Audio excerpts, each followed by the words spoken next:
একদিন দুদিন বা এক সপ্তাহ নয়, টানা এক মাস শুধু টয়লেটের পানি খেয়ে বেঁচেছিল বিড়ালটি।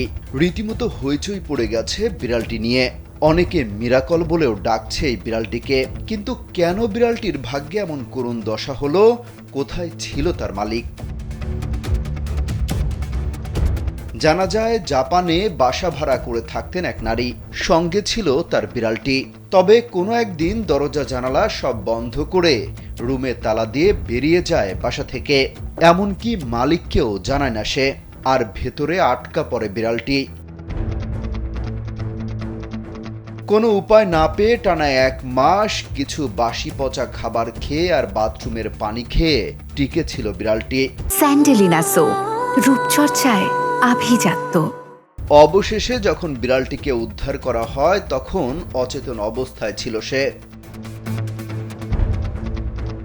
উদ্ধারকারী দলের সদস্যরা বলছেন, ওয়াশরুমের পাশে বিড়ালটিকে পড়ে থাকতে দেখে প্রথমে তারা ভেবেছিলেন বিড়ালটি হয়তো আর বেঁচে নেই। কিন্তু যখনই বুঝতে পারেন প্রাণীটি অচেতন হয়ে পড়ে আছে, দ্রুত সেটিকে হাসপাতালে পাঠানোর ব্যবস্থা করা হয়।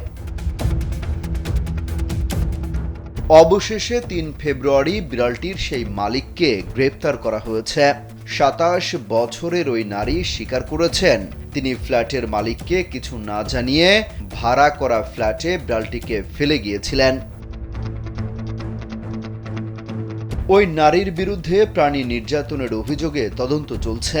জাপানের প্রাণী কল্যাণ ও ব্যবস্থাপনা আইন অনুযায়ী দোষী সাব্যস্ত হলে তার ১ বছরের কারাদণ্ড এবং ১০ লাখ ইয়েন জরিমানা হতে পারে।